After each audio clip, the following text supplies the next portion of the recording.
Olá pessoal, tudo bem? Sejam todos e todas bem-vindas. Para quem não me conhece, essa sou eu, sou a Thaís. E hoje, gente, eu vou fazer um convite para vocês muito importante. Agora nós estamos então terminando a nossa playlist de serviço social e alguns conceitos, que eu acredito que são necessários e importantes para a nossa profissão enquanto assistente social. E mais para frente nós estaremos trabalhando novos conteúdos aí, baseado no nosso dia a dia, alguns conceitos interessantes também para nós refletirmos. Mas, para nós fecharmos então essa temática, serviço social e alguns conceitos, eu preparei então alguns encontros específicos, algumas aulas que eu acredito que seriam interessantes para a nossa profissão, focada na proteção social básica. Lembra que sempre quando a gente faz esses videozinhos, eu sempre falo, né, sobre a proteção social, a necessidade de nós pensarmos sobre os direitos sociais, sobre os direitos em geral, o direito humano, a nossa dignidade humana. E para que os nossos direitos sejam concretizados dentro de uma sociedade, são necessários, então, acordos os quais são feitos dentro do Estado, né, ao qual vai dividir a proteção de acordo com os seus componentes. Dentro da própria Constituição, nós temos, então, a proteção social, ela vindo pela família. Quando a família não tem condições, nós vamos buscar na comunidade. Quando a comunidade não tem condições, nós vamos, então, ao Estado fazer com que ele cumpra sua responsabilidade. É correto essa divisão? Talvez não, talvez seja necessário que houvesse uma proteção estatal antes de apoio à família, para que isso não seja necessário. Porém, isso a gente vai estar discutindo nos próximos encontros. Então, para entender mais sobre o que é uma proteção social, o que é proteção social básica, o que significa isso? É só para o serviço social ou não?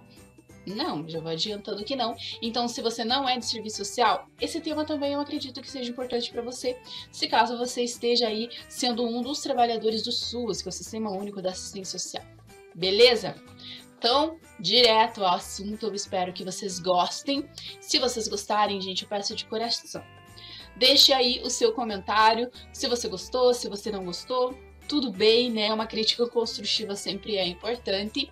E se tem algum tema que você gostaria, nossa, Thaís, seria legal você trabalhar esse tema, eu tô precisando, não tô conseguindo trabalhar sozinha, e vai ser um prazer eu montar alguma aula, algum encontro, algum vídeo específico com o que você precisa, beleza? Outra coisa... Deixa seu like, gente, por favor, no fundo do coração, e se você não é inscrito ou inscrita, pode se inscrever, gente, que eu não vou brigar. Beleza? Então, assim, direto ao assunto, para que nós possamos, então, começar a discutir sobre o que é a proteção social, acredito que seja necessário nós falarmos, então, sobre o que é família, entendendo ela como o primeiro modelo de proteção, beleza? Então, assim... Todo esse conteúdo, já lembrando, ele vai estar disponível no meu blog, thais.pluscota. É só dar uma procurada aí na internet, também vou deixar o link aí debaixo do vídeo, para que vocês possam estar entrando lá, se inscrever também, deixar seus comentários, que vai ser muito importante, tá bom? E também as referências, elas estão todas disponíveis aqui e também lá no meu blog. Então, o que eu preciso entender? Primeiramente, dentro desse contexto que é a proteção social, quem são, quem protege, como que protege, o que a gente faz dentro dessa sociedade compreendida como uma sociedade democrática de direito. Será que é? Será que não? Eu não sei. A gente precisa refletir sobre isso para poder discutir, né? Então, o que eu preciso entender? Que nesse entendimento, desenvolvimento da história da concepção de família enquanto o primeiro modelo de proteção, eu tenho que entender que no serviço social, especificamente, a família, elas são sujeitos, sim, privilegiados de uma intervenção, que vai acontecer, e a gente vai entender isso desde o início da nossa profissão. E o que a gente precisa lembrar? Que temos que resgatar o que significa este termo. Ele é uma coisa fechada, ele é único, tipo, a minha concepção de família é a verdadeira concepção. O que é verdade dentro desse contexto todo, né? É importante eu entender que existem vários tipos de família, a história da concepção de família ela é completamente diferenciada, então o que eu entendo aqui no Brasil não é a mesma concepção que eu vou ter lá no Oriente Médio, que não é a mesma realidade que a gente tem dentro dessa construção histórica mais ocidental, mais europeia, sabe? Essa coisa, eu preciso compreender que existem outras linhas teóricas, outras formas de ver a vida, o que faz com que a gente seja um pouquinho mais crítico e a gente também não compre algumas coisas que não são tão verdades. Dentro desse contexto do que será que é verdade e o que não é verdade também, né? Beleza? Então, o que eu preciso lembrar? Que o termo família, ele vai nos remeter, então, a um grupo de pessoas, ou ele é um grupo social, ou um grupo natural, que vai, então, estar determinando algumas respostas para a nossa vida e para esse grupo social, os componentes ao qual estão ao nosso redor.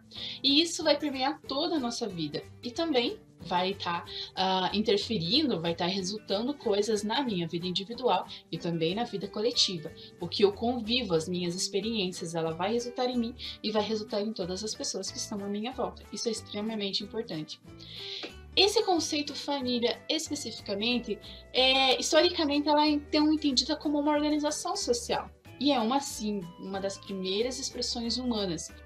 Historicamente, então, a família ela é entendida então como uma organização social, assim como uma das primeiras expressões humanas, que detinha então de uma função de reprodução, de defesa dos seus membros e fez com que a gente fosse compreendendo ao longo do tempo como um processo de desenvolvimento, que é um desenvolvimento sim social e cultural de todas as sociedades, independente de onde nós estamos falando, sul, leste, oeste, ela é uma organização social de acordo com as necessidades das quais os grupos eles detêm naquele determinado momento.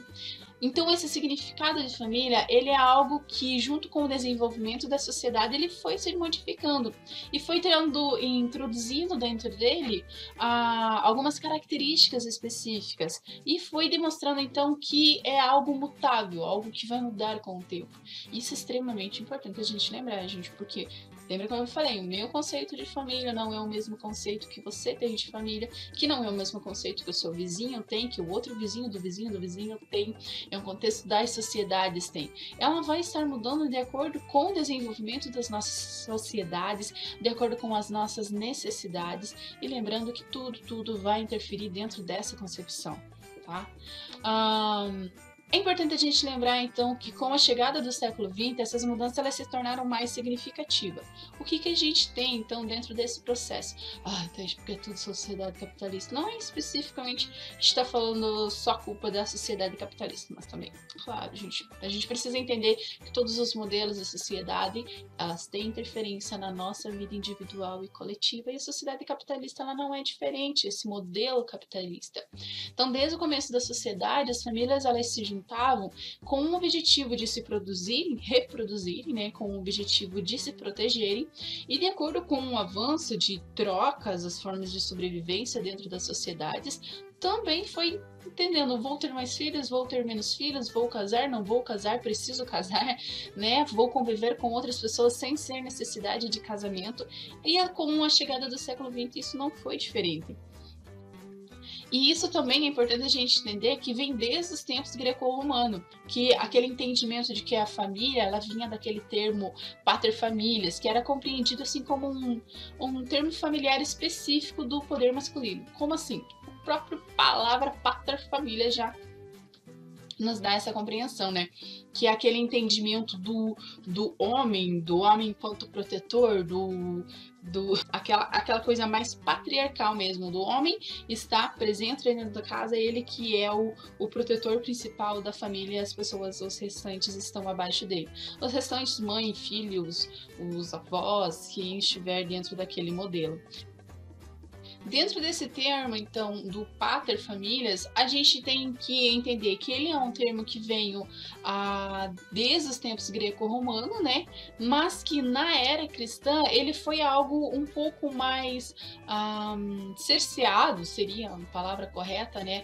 Mas eles foram perdendo um pouco dos poderes em relação desse termo pater familias, que é o pai aqui em cima e os restantes estão todos abaixo dele.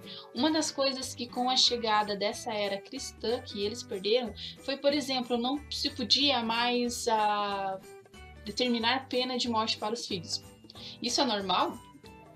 dentro daquele período. Por isso que é importante a gente lembrar, cada período tem características diferenciadas. Essa visão, ela mais patriarcal, no qual o chefe da família era quem comandava tudo e o chefe deveria ser o homem, né, que estava acima da esposa, acima dos filhos, em que esposa e filhos eram entendidos como coisas, não como seres humanos, né?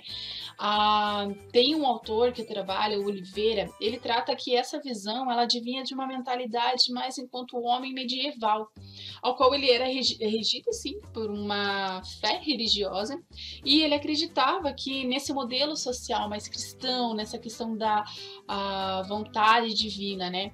E nesse período é importante a gente lembrar que a Igreja Católica, ela tinha assim um domínio muito grande e um monopólio sobre a mente de milhões de indivíduos dos mais diversos países. O que é importante eu lembrar disso?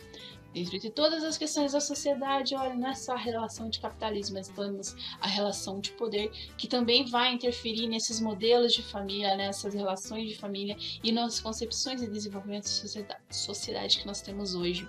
Tá? Isso também é importante nós lembrarmos, a própria relação de nós entendermos as crianças, o que é a criança frágil, o que é uma criança não tão frágil, né?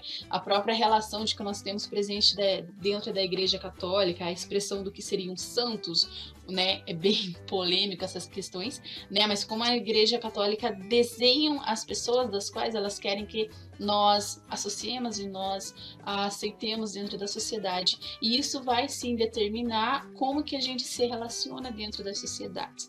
As relações de preconceitos, as relações de racismo, é bem complexo, né? Ao mesmo tempo que a gente tem uma igreja que nos fala sobre dignidade de vida e das primeiras concepções para nós construirmos, por exemplo, a própria Declaração dos Direitos Humanos, lá em 1940 bolinhas, a gente tem aqui também uma concepção de religião, uma concepção de igreja que também trabalha preconceitos dentro da sua própria instituição, quando ela trata sobre quem são as pessoas que devem ser mais protegidas, principalmente quando a gente fala das representações sociais, das imagens e das coisas que trabalham assim. Complexo, muito complicado, mas é importante a gente lembrar, a partir de uma leitura crítica que a gente discute. Estou falando mal da sua religião? Não. Estou falando que a gente precisa pensar sobre essas concepções, que vai determinar também a nossa intervenção enquanto assistente social. Porque nós somos seres humanos compostos de concepções, visões de mundo, concepção de moral, concepção de ética, que são advindas da nossa família, da igreja, da sociedade, da escola, de tudo. E isso vai nos moldando e faz com que a gente tenha determinadas concepções. Mas quando nós tratamos enquanto assistente social, o que nos deve definir é o nosso projeto ético-político, nosso código de ética, para que a gente não acabe retomando certos conceitos que podem sim prejudicar muito a nossa ação, a nossa intervenção profissional, gente, pelo amor de Deus. Então, sendo essa visão do homem enquanto o homem protetor, o homem que precisa proteger a família, que todos estão abaixo dele, a gente entende que isso é como uma visão de monopólio, né? Uma representação de poder. E essas relações, elas tiveram ainda grande influência no que seria o tal do modelo de família, né? E nesse período, antes, né? Voltando antes do século XX, lá por meados do século XVII, a gente tem sociedades, então, que elas eram, né, a grande maioria, sociedades rurais, agricultoras, pessoas que cuidavam das suas culturas, das suas relações conservadoras também. Isso aí a gente está falando, né, no desenvolvimento das sociedades. E quando a gente entende isso, a gente vai direcionar aos tipos de família, que, de acordo com esse Oliveira, ele vai falar sobre duas concepções, que é as famílias camponesa e a família nobre. O que é importante a gente lembrar disso? Que nós já nos falávamos, então, sobre duas diferenças entre o que eu vou entender enquanto família, a família enquanto representação de poder. Aqui a gente não está falando especificamente de capitalismo, gente. A gente está falando da representação de poder. Qual a representação de acessibilidade de que nós já tínhamos, e a relação de família ela também vai ser diferente disso. Então, se eu tenho mais acesso às coisas, logo eu tenho mais proteção, eu tenho mais entendimento sobre as coisas. Então, esse Oliveira, ele vai falar então que existem duas concepções lá desde o começo da história, que é essa família camponesa e a família nobre. Essa camponesa, ela era caracterizada então, de acordo com esse autor, pela coletividade, por um trabalho mais agrícola, pelo coletivo. bem bonitinho o jeito que ele escreve, mas a gente vai pensar assim, estamos falando de uma família camponesa, sobre a relação de como que as pessoas entendem enquanto proteção, preciso oferecer o meu trabalho, vender o meu trabalho, trabalhar dentro da agricultura, logo eu preciso de ter mais pessoas à minha volta para poder estar me ajudando. Né? Então é bem interessante a gente pensar nisso também. E ele vai falar que dentro dessa representação da família camponesa, a gente tem então essa presença do trabalho coletivo, né? Que por consequência vai resultar no pouco tempo das relações de afeto e intimidade. Porque a gente está falando sobre pessoas que precisam trabalhar mais para poder sobreviver, né? E a família nobre, né? Nobre, ela já era caracterizada então pelos senhores de terras aos quais dedicava a maior parte do seu tempo ao preparo para a guerra, para cuidado dos seus domínios. E essas relações de família, ela vai se desenvolver então pelo cuidado e preparo dos filhos através da educação, da hierarquia, dos valores, para que essas famílias nobres e seus filhos possam se tornar então futuros cavaleiros. Então olha que a gente já tem uma representação de poder bem grande nesse desenvolvimento da concepção de família, né? Então enquanto eu tenho os meus filhos ao qual eu preciso ensinar eles a trabalharem para que a gente possa produzir mais e a gente consiga se manter dentro dessa terra, a nossa sobrevivência, para que os nobres nos mantenham aqui, a gente tem então uma família nobre que a sua maior preocupação é seus rapazes trabalhem para que meus filhos possam ter um futuro diferente.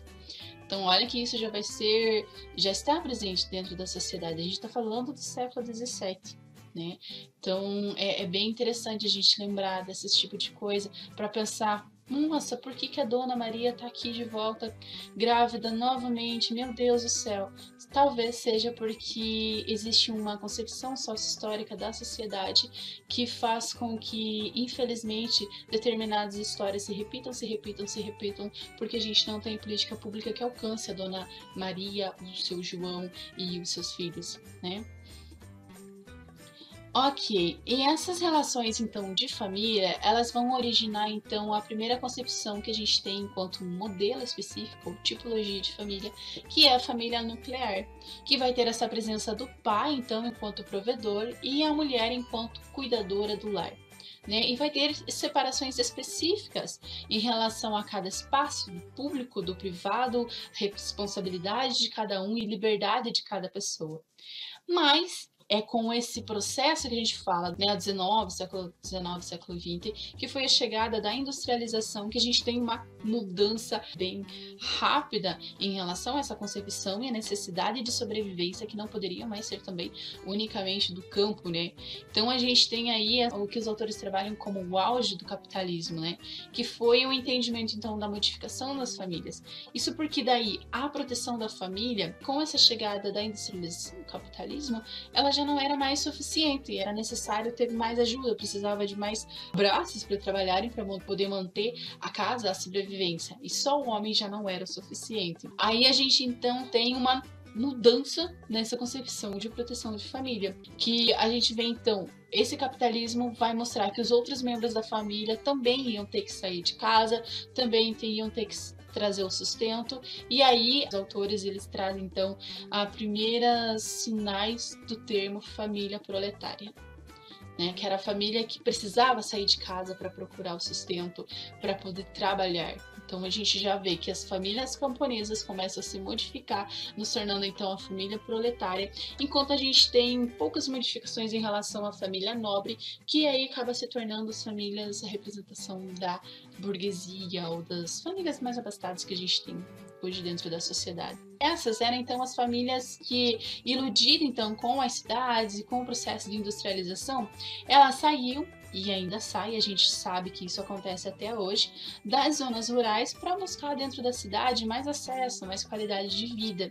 E que, diferente da família burguesa, as famílias proletárias elas perpassavam por três importantes fases que tiveram como consequências históricas esse processo de vulnerabilidade e risco social, que podem ser vistos até hoje, né? Quando a gente fala do João ou da Dona Maria, que infelizmente sofrem diversos estigmas, principalmente quando eles vão procurar a sua proteção dentro dos equipamentos do SUAS, né? E entre outras redes socioassistencial. Então, a primeira fase que estas famílias proletárias elas vão perpassar vai ser a saída delas, né, enquanto camponeses das zonas rurais e as relações de apoio e de comunidade. A segunda fase que a gente tem, ela se refere à crença de uma melhora de condição de vida dos trabalhadores, através de uma profissionalização e da diferenciação de atividades através do sexo, né? E a terceira fase, ela se remete à mudança dos modelos familiares, né, do centro das cidades para o subúrbio. Aí a gente tem, por exemplo, a criação das primeiras periferias que nós falamos, né? Porque primeiro a gente tem as famílias que saem da zona rural, vão para o centro das cidades para trabalhar nas empresas, ali em volta das empresas procurando uma vida melhor. De repente a gente vê que as empresas já não querem elas tão perto, então elas vão buscando pelas regiões mais periféricas para poder estar se instalando, né? E dentro desse contexto também que a gente tem, por exemplo, as mudanças nas relações enquanto sexo, representações das mulheres e dos homens dentro das sociedades. Significa que tem mais direito para as mulheres? Não. Significa que as mulheres elas acabam acumulando mais responsabilidades dentro da sociedade. Né? A gente fala que essa mudança, então, ela fez com que as crianças, as mulheres saíssem de casa para poder ter a sua sobrevivência através desse modelo de sociedade. E aí a gente vem essa relação da mulher enquanto apoiadora familiar e aí ela também como protetora dentro dos seus trabalhos. Aí acaba se expondo, então, dentro de outras vulnerabilidades, outros tipos de violência, além da violência dentro do próprio vínculo familiar, a violência dentro das empresas. Existem muitas histórias que trabalham sobre as primeiras mulheres dentro das empresas, relações de violência, violência moral, violência sexual com essas mulheres, e principalmente numa sociedade que era extremamente patriarcal, né, não que não seja, conservadora e machista, ao qual ainda as mulheres, mesmo saindo de casa, trazendo dinheiro, protegendo, colaborando na proteção da família, ela ainda era entendida como coisas. Né? É sempre importante a gente lembrar que essas discussões de proteção em relação à mulher, ela também é histórica e também necessária. Não é por acaso que a gente tem essas relações de poder até hoje. É algo que tem uma raiz muito grande desde o início das nossas histórias, né?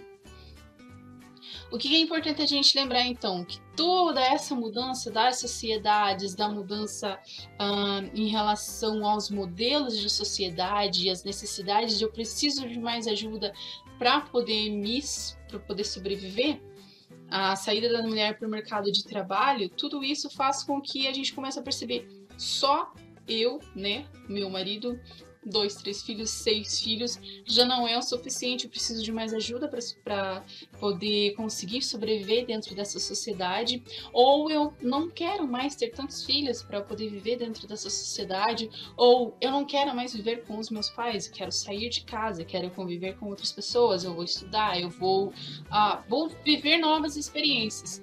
E isso vai resultar, então, em outros modelos, em outros entendimentos do que é família, tá? Para que a gente possa trabalhar, então, bem especificamente sobre o que é tudo isso, eu convido vocês para ficar comigo no próximo vídeo, para que ele não fique muito comprido, tá? Espero que vocês gostem dessa primeira experiência. Se vocês gostarem, deixe seu comentário. Se vocês não gostarem, diga, Thaís, nem tente, né? Tá? Não, ou deixa uma crítica mais bonitinha, assim, construtiva, por favor. De coração.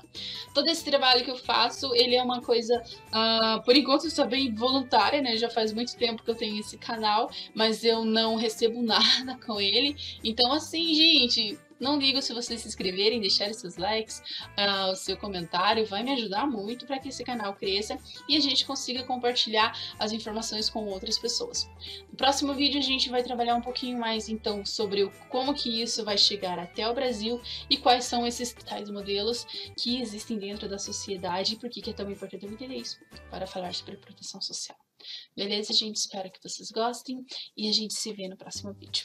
Tchau!